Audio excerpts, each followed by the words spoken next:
ఇరాన్తో యుద్ధం అయిపోయిందా? ట్రంప్ పూటకో రకంగా మాట ఎందుకు మారుస్తున్నారు? మన దగ్గరేమో గ్యాస్ సిలిండర్లు దొరకట్లేదు, క్రైసిస్ వస్తుందంటున్నారు.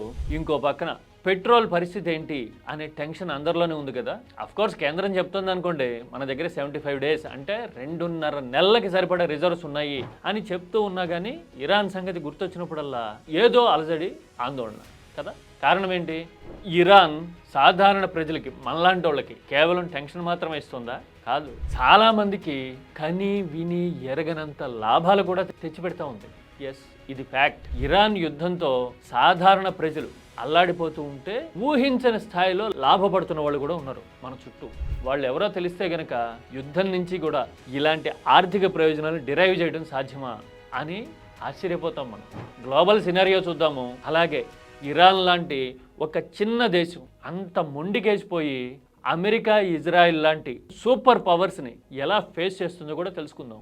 ఇందులో మన జీవితాలకు సంబంధించిన విషయాలు ఉన్నాయి, యుద్ధానికి సంబంధించిన నిజానిజాలు ఉన్నాయి. అన్నిటికీ మించి అసలు ఎవరి జీవితం ఇరాన్ యుద్ధం దెబ్బకి నలిగిపోతుందో కూడా మనం చూద్దాం. నేను చెప్పబోతున్న వాస్తవాలు తెలిస్తే మనం అసలు విషయాలు వదిలేసి మతం లాంటి తుచ్చమైన విషయాల మీద కొట్టుకు చేస్తా ఉన్నామా తెల్లారు లేస్తే అని మన ముఖం చూసుకుని మనమే సిగ్గుపడాల్సిన పరిస్థితి వస్తుందేమో. చూడండి ఒకసారి details. This is key talks special.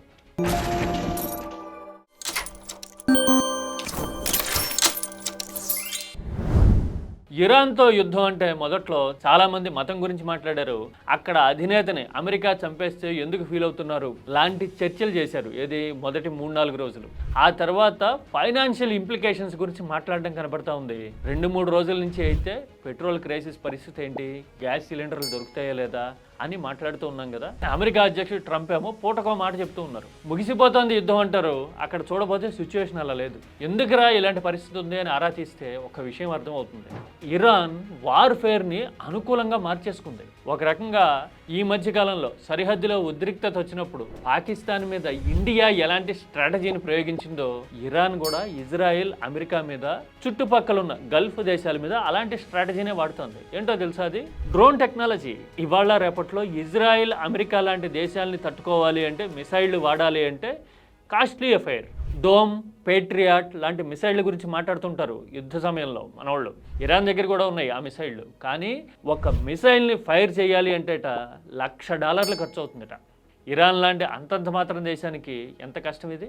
అందుకోసమే వందల కాదు వేల కొద్ది డ్రోన్లు తయారు చేసి రెడీగా పెట్టుకుంది యుద్ధానికి ఇరాన్. ఒక డ్రోన్ వాడడానికి కొన్ని $100 నుంచి మ్యాక్సిమం $5,000 మాత్రమే అవుతుందట. Based on the operation and target. ఈ కాస్ట్ డిపెండ్ అయి ఉంటుందట. అంటే $1,00,000 పెట్టి ఒక మిసైల్ ఫైర్ చేసే బదులు ఆ ఖర్చుతో ఎన్ని డ్రోన్స్ వదలొచ్చు. అందుకోసం చుట్టుపక్కల ఉన్న గల్ఫ్ దేశాలన్నింటినీ చెడుగుడాడేస్తుంది. డ్యామేజ్ని మ్యాక్సిమైజ్ చేస్తూ ఉంది, అటాక్ని రెసిలియంట్గా తట్టుకుంటూ ఉంది. నష్టం జరుగుతుంది, అట్ ద సేమ్ టైం ఎట్టి పరిస్థితుల్లోనూ తలొగ్గమని చెప్తా ఉంది కదా. అలా చెప్పడానికి ఈ డ్రోన్ లాంటి చీపర్ టెక్నాలజీ వార్ఫేర్ ఉండటం అనేది ఒక కారణం అయితే, రెండోది హర్మూజ్ జలసంధి. హర్మూజ్ స్ట్రైట్ అని మాట్లాడుతున్నాం కదా. ఆ హర్మూజ్ స్ట్రైట్ సగం ప్రపంచానికి జీవనాధారం, లైఫ్ లైన్ అనుకోండి. హర్మూజ్ నుంచి కేవలం వరల్డ్ కన్జంప్షన్లో 20% పెట్రోలియం ట్రాన్స్పోర్ట్ అవుతుంది అని మాత్రమే చూస్తుంటాం ఇప్పటివరకు. కానీ మీకు తెలుసా, గల్ఫ్ దేశాలు బతుకుతున్న ఫుడ్, వాటర్ లాంటి ఎసెన్షియల్ రిసోర్స్ కూడా ఇదే జీవనాధారం. కొద్ది గొప్ప కాదు, దాదాపు 80% ఈ హర్మూజ్ జలసంధి ద్వారానే గల్ఫ్ దేశాలకి ఫుడ్ వస్తూ ఉందట. అందుకోసమే ఇదిగో ఈ మ్యాప్లో మీరు చూస్తున్నారు కదా, Saudi Arabia, UAE, Qatar, Kuwait, Bahrain, Oman, ఈ దేశాలన్నీ ఇప్పుడు బిక్కుమంటూ ప్రాణాలు గుప్పిట్లో పెట్టుకున్నాయి. ఆహారం రావాలంటే ఇరాన్ దాటుకునే రావాలి. అలాగే ఆహారాన్ని పెంచేందుకు యూరియా లాంటి ఎరువులు వాడుతూ ఉంటాయి కదా ఏషియా దేశాలు. ఈ దేశాలకు కూడా 35% ఆఫ్ యూరియా, ఇది వరల్డ్ కన్జంప్షన్లో 35% ఆఫ్ యూరియా ఈ హర్మూజ్ స్ట్రైట్ నుంచే వస్తుందిట. అంటే ఇప్పుడు రెడీమేడ్ ఫుడ్ రాదు, నియర్ ఫ్యూచర్లో ఆహారం పెరగడానికి వాడుతున్న యూరియా క్రైసిస్ కూడా వచ్చి పడతా ఉందన్నమాట. అంటే పెట్రోల్ రిజర్వ్స్, ఫుడ్, ఎరువులు ఇలా దీర్ఘకాలంలో ఇంపాక్ట్ చేసే ఆయువు పట్టు ఇరాన్ గుప్పిట్లో ఉండేసరికి ఇరాన్ మాట వింటలా. ఇది వార్ సినారియో. మరి వార్ ద్వారా ఎవరు గెయిన్ అవుతున్నారు? నేను 3 ఈక్వేషన్స్ చెప్తా. అవి తెలిస్తే గనక అసలు నష్టపోయేది ఎవరో, యుద్ధ ప్రభావం ఎవరిని దెబ్బతీయబోతుందో మనకు అర్థమవుతుంది, మీకు, నాకు, అందరికీ. ఇంతకీ గెయిన్ అవుతున్నది ఎవరు? నెంబర్ 1 రష్యా అట. చాలా ఇంట్రెస్టింగ్ గా ఉంది కదా. రష్యాని దెబ్బతీయడానికి ప్రపంచవ్యాప్తంగా ఆంక్షలు పెట్టి మన మోడీ ప్రభుత్వం మీద కూడా ఒత్తిడి తెచ్చి అసలు రష్యా నుంచి క్రూడ్ ఆయిల్ కొనొద్దు అని కదా ఈ పిచ్చిముఖం ట్రంప్ రకరకాల ఎత్తుగడలేశాడు. తీరా చూడబోతే ఆ ట్రంప్ మొదలెట్టిన యుద్ధం వల్ల ఎవరు బెనిఫిట్ అవుతున్నారు అంటే పోల్ పొజిషన్ లో ఉన్నది రష్యా అట. ఎందుకో తెలుసా? ఇండియా ఒక నెల రోజుల పాటు రష్యా నుంచి క్రూడ్ ఆయిల్ కొనబోతోంది అని అమెరికన్ మీడియా పర్మిషన్ ఇచ్చినట్టుగా కన్ఫర్మ్ చేస్తా ఉంది కదా. అలాంటి ఇంపాక్ట్ వరల్డ్ వైడ్ గా ఉంది. ఇప్పుడు క్రూడ్ ఆయిల్ కావాలంటే ఇప్పుడు రష్యానే దిక్కు. ఎందుకంటే ఈ హర్ముజ్ స్ట్రైట్ తో సంబంధం లేకుండా సపరేట్ పైప్ లైనింగ్ సిస్టమ్ ఉన్న అతి పెద్ద పెట్రోలియం సప్లయర్ రష్యానే. అందుకోసమే రష్యన్ ఎకానమీ ఈ యుద్ధం దెబ్బతో మళ్లీ పుంజుకుందిట. ట్రంప్ ఆంక్షలు పెట్టి ఇండియా లాంటి దేశాలని ఆపేసి రష్యాతో పెట్రో బిజినెస్ చేయొద్దు అని చెప్పినప్పుడు రష్యన్ ఎకానమీ 2020 నాటి స్థాయికి పడిందిట. అంటే 6 ఏళ్ళు వెనక్కిపోయిందిట. బ్యారెల్ పెట్రోలియం మీద $4 నుంచి $5 నష్టపోయేదట రష్యా. అలాంటిది ఇప్పుడు ఏకంగా అమాంతం $13 లాభపడుతోందిట. ఎక్కడ $5 నష్టము, ఎక్కడ $13 లాభము? అంటే అమాంతం $18 గెయిన్ అయిందట రష్యా. ఫినామినల్ కదా. ఒక బ్యారెల్ మీద $18 అంటే ఎంత వ్యాపారం జరుగుతుంది రోజు?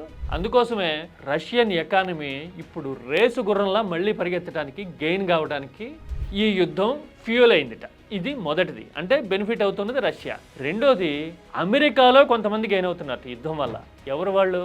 అమెరికాలో కూడా క్రైసిస్ ఉంది కదా, గ్యాస్ స్టేషన్లలో టెన్షన్ పెరుగుతూ ఉంది, రేట్లు పెరుగుతూ ఉన్నాయి కదా అంటారా? అట్లా జరుగుతూ ఉండుండొచ్చు. కానీ అమెరికన్ పెట్రో రిఫైనరీస్ భారీగా లాభపడుతున్నాయట. మీకు తెలుసు కదా, అమెరికా పెట్రోలియం రిజర్వ్స్ సహజంగా ఉన్న దేశమే కాదు, ప్రపంచంలో ఎక్కడ పెట్రో రిజర్వ్స్ ఉన్నా, అది సౌదీలో కావచ్చు, ఇరాక్లో కావచ్చు, వెనిజువేలాలో కావచ్చు, ఇలాంటి చోట్ల ఉన్న వాటి అన్నిటిని చీపర్ ప్రైస్ కొనేసి స్టాక్ పెట్టి ప్రపంచంతో వ్యాపారం చేస్తుంది కదా అమెరికా. అందుకోసమని అమెరికా పెట్రో రిఫైనరీస్ ఇప్పుడు భారీగా లాభపడుతున్నాయట. రోజు రోజుకి ఒక బ్యారెల్ మీద అమెరికన్ పెట్రో రిఫైనరీస్ $4 గెయిన్ అవుతూ ఉన్నాయట. రోజుకి ఒక బ్యారెల్ మీద $4 అంటే హ్యూజ్ హ్యూజ్ హ్యూజ్ హ్యూజ్. అంటే అమెరికాలో సాధారణ ప్రజలు అల్లాడుతూ ఉన్నారు, వ్యాపారం చేసుకునే వాళ్ళు ట్రంప్ పుణ్యాన్ని బాగుపడుతున్నారు. ట్రంప్ కూడా వ్యాపారే కాబట్టి ఆయనకు కూడా అందులో వాటా ఉండొచ్చు. ఇది రెండోది. ఎవరు లాభపడుతున్నారు అంటే అమెరికా లాభపడుతుంది, అందులో బడా కంపెనీలు లాభపడుతున్నాయి. ఇక మూడోది చాలా ఇంట్రెస్టింగ్ గా అనిపించే విషయం, అసలు ఇరాన్ యుద్ధం వల్ల ఇండియా దెబ్బతింటుందేమో, అసలు ఫ్యూయల్లో క్రైసిస్ వస్తుందేమో అనుకున్నారు కదా. కానీ ఇండియాలో పెట్రోకెమికల్ జైంట్స్ భారీగా లాభపడుతున్నాయట. ఈ మాట అల్లాటప్పగా అంటున్నది కాదు. ఎవరు చెప్పారో తెలుసా? చాటమ్ హౌస్ అనే పేరు విన్నారు మీరు? చాటమ్ హౌస్ అంటే international geo political and economic సిచ్యువేషన్స్ని ఎప్పటికప్పుడు అంచనా వేస్తూ possibilities and feasibilities including impact స్టాండర్డ్గా చెప్పే పేరు, ఐడెంటిటీ ఉన్న ఒక బ్రాండ్. ఈ చాటమ్ హౌస్ అనాలిసిస్ ప్రకారం ఇండియాలో పెట్రోకెమికల్ ఇండస్ట్రీకి బూస్ట్ రాబోతోందట. అంటే ఇండియన్ కార్పొరేట్ రంగం అనూహ్యంగా లాభపడుతోంది. ఎందుకని? ఆల్రెడీ రిజర్వ్స్ ఉన్నాయి, జనంలో మాత్రమే టెన్షన్ ఉంది పెట్రోల్ దొరుకుతుందా లేదా అని. కానీ ఇండియా దగ్గర 75 డేస్కి సరిపడా రిజర్వ్స్ ఉన్నాయి. పైగా రష్యా నుంచి తక్కువ ధరకి క్రూడ్ ఆయిల్ కొంటా ఉంది ఇండియా. మళ్ళీ ఈ క్రూడ్ ఆయిల్ని ప్రాసెస్ చేసి ఈ పెట్రోకెమికల్ రిఫైనరీస్ ఇతర దేశాలకి ఎక్స్పోర్ట్ చేస్తాయి ఇండియా నుంచి. పెట్రోకెమికల్స్ ఎక్స్పోర్ట్స్లో ఇండియా వరల్డ్లో టాప్ 5లోనేమో ఉంటుంది. ఏషియాలో అయితే ఆల్మోస్ట్ సెకండ్ పొజిషన్, లీడింగ్ కూడా. అంటే పెట్రోకెమికల్ ఇండస్ట్రీ అనేది మనకి అంత పెద్ద ఆయువు పట్టు మన కార్పొరేట్స్కి. మన కార్పొరేట్స్ ఇప్పుడు ఇరాన్ యుద్ధం వల్ల భారీగా గెయిన్ అవుతున్నాయట. మీకు తెలుసు కదా, గుజరాత్, మహారాష్ట్ర, ఈ వెస్ట్లో ఉండే ఈ బెల్ట్ మొత్తం పెట్రోకెమికల్స్ ఇండస్ట్రీ కాన్సన్ట్రేటెడ్గా ఉంటుంది. అంటే ఇరాన్ క్రైసిస్ వల్ల మన కార్పొరేట్ కంపెనీలు లాభపడుతున్నాయి. అగైన్ ఇక్కడ మనం సాధారణ జనం కూడా అల్లాడిపోతున్న పరిస్థితి ఉంది కదా. మరి ఇలా ఉన్నప్పుడు యుద్ధం ఆగుతుందా? ఎలా ఉన్నప్పుడు ఇలా అంటే, ఇరాన్ ఏమో మీడియం సైజ్ డ్రోన్స్, స్మాల్ డ్రోన్స్తో యుద్ధం చేస్తూ ఉంది. అందుకని వాళ్ళు ఇప్పట్లో ఆపడానికి సిద్ధపడకపోవచ్చు. అమెరికానేమో ఆల్రెడీ మడుగులో అడుగేసినట్టుగా దిగేసింది యుద్ధంలోకి.